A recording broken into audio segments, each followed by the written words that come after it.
98 versus 2%. You want to know what that means? Tell me. Yes. 98% of the people will be dead or dead broke by the age of 65. Wow. Yeah. And there's only a small percentage, which is 2%, that will not be dead or dead broke by the age of 65. They will have enough in their accounts. They won't be dependent on government. They won't be dependent on. We're going to talk about that today on Coffee with Ken. And we want to welcome you to Coffee with Ken. Good morning. And we are here with Ken Brown, who is CEO of Destiny Global and named Coffee with Ken. With this big old picture right there. It's a new picture, It's a new picture. And we have Butch McCracken, who is General Manager here at Destiny Global, and I am Dr. April Brown, and I'm Executive Vice President of Coaching here at Destiny Global. And so that's a big part of this training of continually changing our mindsets to a 2% mindset and what that means, what that looks like. And so kind of tell me about what is a 2% mindset doing that they would not be part of the 98% of dead or dead broke at the age of 65 and dependent on government or family. It's a good question. They're not being wasteful. Yeah, mindful. Very intentional with their money. Thoughtful. Yes. And their time. And we really were able to see that this couple weeks ago, or no, a little over a week ago when we were in Honduras. And wow, like that really makes an impact on you. And we see here, we can see homeless people, right? Homeless people, but there is the most extreme poor, like the most extreme poor conditions. The conditions that they live in is just atrocious. They don't have any clean water. They don't have the most basic needs that we have here in the United States. And that can tend to really, you can see their mindsets about some things, or some things that you saw that that how they treat what they get and the little that they get, what we have been there supporting them, building houses and all of the things that we've been giving them. What was their reaction and their responses? Some of the things that were just kind of mind-blowing is that you would give children, and they're like candy, and if they got 2 pieces, they would actually seek out another child that didn't have one. Think about that for a minute. They had nothing. When we were distributing the food, if someone had 2 bags, they would make sure that the other person, like, no, don't come here, this person needs it. They were making sure they shared. They literally had a sense of community that you don't see. I have never experienced anything, because it wasn't just like we saw it one time. We saw that over and over and over and over again. It was literally part of their DNA to make sure that their brother and sister, friend, neighbor, community member was taken care of, just as they were. It was pretty mind-boggling. But taking care of talk about taking care of the smallest things. And, looking at the other side, look at the group that went. So we went with, the Beachside community, with the Lynn group, under the group that we were all here working in Honduras and other parts of the world through King's Ransom. And we went together, and Stacy and Dawn and O'Quinn and Stuart and Lisa, and their hearts so big. But those 2 percenters pouring back in, along with us and others, so many mindsets of giving back. And it separates those, and I experienced that to whole different degrees, of course, with Ross Perot when I worked at EDS, and seeing a level of giving and thinking of other people that it just triggered that, even as we were sitting here, seeing the magnitude of what the 2% really do, that no people really have any idea. Not only affecting their local community, but impacting, the level of poverty. It's even hard to describe. You see these pictures, and we had seen the pictures even here in the office of the dump, where people literally live around the dump, and they go to the dump to get their food. And also, crazy enough, a dump mentality is very similar to a lottery mentality here in the States. They think they're going to go to the dump and find a microwave or a big screen TV. Yeah. It's crazy. It's like, that's not going to happen, folks. The people that are delivering trash here are just like you. It's just trash, and it's not useful.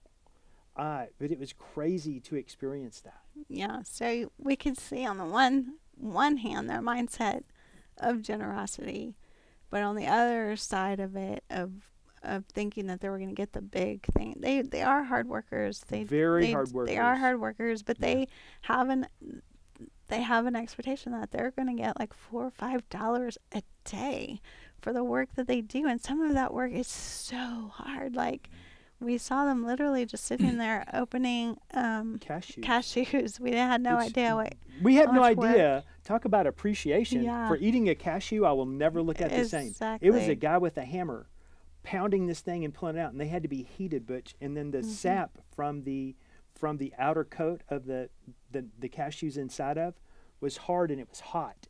And so they'd have to wear a glove to keep their fingers from literally burning as they're hitting it on a rock with a hammer, a ball-peen hammer, cracking that open to get it. And they would do that all day, so they would hit their quota of nuts. So they can sell. The average income in this community that we were at for the family was anywhere from $8 to $10 a day. Sometimes 4 or 5. 4 or 5 was for in other doing communities, laundry. Like, they would just go and wash all this laundry and fold it and take it back or hang it up. And it's just like the amount of hard work that they do. And so Crazy. there's this mindset that really touched us of really seeing their generosity and seeing how they don't have expectations there. That's what our generation can struggle with. Right. A lot of generations can struggle with that. Is just expectation and entitlements. Yeah. They're not entitled there. They don't feel entitled to get 2 pieces of candy. They're like, you gave me 1 piece of candy, I'm going to make sure that everybody has candy. Yeah. Like, wow. And the joy that I remember going back to Nicaragua in 2016 to a similar area like that, and watching little kids, a group of little kids, riding bicycles with no tires, or kicking around a deflated soccer ball, and laughing and giggling and having fun. Driving up and seeing an individual, a mom who knew that we were coming to spend time there, and she's out front of her makeshift home that she got parts from the dump with a broom that she made from sticks and twigs, sweeping a dirt front porch. And when we drove by, she smiled and was so happy to see. That's what struck me, is they live in that, but they have such joy because they're grateful. Well, they don't know anything different. That's the big thing. You're so right. They don't know anything different. No. So the kid, we were watching kids, they were rolling worn out bicycle tires and rolling them with sticks and racing and having the best time. Right? And it was crazy to see the joy that come out, because From the smallest little the things. smallest What little we things. can learn from that. Yeah. Now, there are things that we go there, and actually the whole thing that they promote is to get the mindset right, because they've lived in this poverty. Like, and sometimes they don't think they're worthy, for more. And so helping them to get past some of the other poverty things of mindset. But the thing that really struck me actually is seeing what happens with a company that actually is, their whole business structure is built on giving back, and how that motivates everybody on a team, and how it actually builds very quickly a camaraderie together, working together, because you're all working for a really big cause to help other people, and what comes from that, and the appreciation that comes from that, and then they're also promoting, just from even doing the charity, more work, or they're promoting their company. Yes.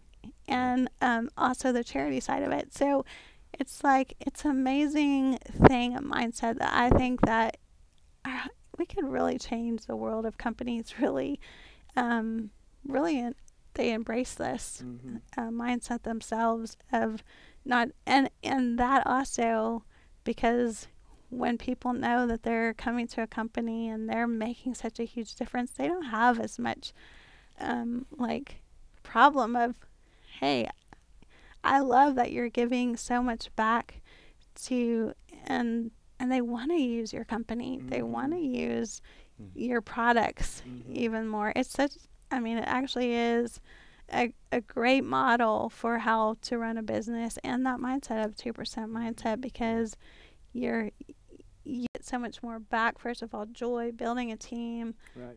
encouragement, and then I loved what I saw of like that camaraderie that happened in the business. It was beautiful. You know, hats Yeah. off to Stuart and Stacy, longtime clients, but just it was a beautiful trip. It was in so many ways, and to know that we bought a company, and this company right here that we're representing, Destiny Global, that it is the very foundation that we're built upon in supporting King's Ransom and making sure that we're giving back every single day of what we earn to the poor. And even, you know, earlier having our prayer over KRF and the donations that go out, that just blessings over our clients and all those that give and contribute. And it's just a powerful thing. It's a 2% mindset, is being responsible and knowing that we're called to give and be part of something bigger than ourselves. And I am super pleased and super, it's just, it's numbing to look at the need and the opportunity to support those people, but the love that we returned, don't miss one thing. Their poverty and all the wrong mentalities and that, but their love and their willingness. It's like our daughter said, Chloe, who went with us on the trip, that the hugs that she got from those people were not like any hugs she received before. They were literally hugs of angels. Just embracing and saying thank you, and remembering that when you give to something that's bigger than yourself, you are actually part of God's plan. You are an answer to a prayer. Yeah, for sure. That is a game changer. Yeah, ladies how many and gentlemen. times that they even actually said that? Like, you are an answer to our prayer. Like, this is what we've been like praying, and they can have a lot of. Yeah. Usually that's the first thing they said. I want to thank God, and their faith is so Well, Rock solid. yeah, strong in that. So you know what so these grateful. people can do, though? They can learn about how They to get can. 98 and 2%, how They to be a can. 2%er. That is completely Yeah. our training. Everything we do is based off of, like, how can we change our mindset? How can we Right. change what we do? And especially with how we spend our money. Yes. That's a huge part of it. Not just making it, but how do we spend our money? Sure. And learning that is a new mindset. So 2% versus 98%, that's what we've talked about today. But it's a whole training on this. We've just touched the surface of what that really means here to get you a little bit acquainted with what that is. But the whole training for Destiny Global, the training is First Steps to Success. And it is in August 11th through the 13th. And you so want to be there, because we are going to Atlanta, Georgia. Atlanta, Georgia. Choo, choo. Yes. I just And made noises and didn't even mean to. How about that? I'm excited. I'm so excited about so Atlanta. excited. It's where So our excited. master trainers, Yeah. Jackie and Carmen O'Quinn, it's very close to where they live. They're so excited. We're all excited. Yeah, we're going we're to be so doing special things at this event. Yeah, you won't Be want to there. miss it. You won't want to miss it. Yep, you Like don't. Yeah. being don't. live, you can get virtual ticket, but I promise you want to be there Be there. and touch and be around the same Community. like-minded 2% people, 2% minded people. It's so powerful. It is Yep. so powerful to It be is. around that like-mindedness and feeding off each other and all of the things that we're continually working and growing at. So it's so good. You want to be there. So there's a link below. Click on that link. Get your ticket now. Yes. Okay, get your ticket now, and get your room. Get your everything. room booked. Get Yes, because the ready link's ready for to that too. You can get your come. room. Everything is ready to go. Yes, We're, so we're I at the wanna see you Sheraton there. downtown. It's a beautiful place. Just everything around it. I cannot wait. Yeah, we always want to give you an opportunity, because we just don't want to sit here and like leave you with this little tidbit, you can get so much more. We have Totally. so much more training. Right. So anyway, thanks for joining us here at Coffee with Ken. Like it, share it, so you can join us next time on Coffee with Ken. Thank you. Have a great day, and thank you. We appreciate you. See you, Yes. gang.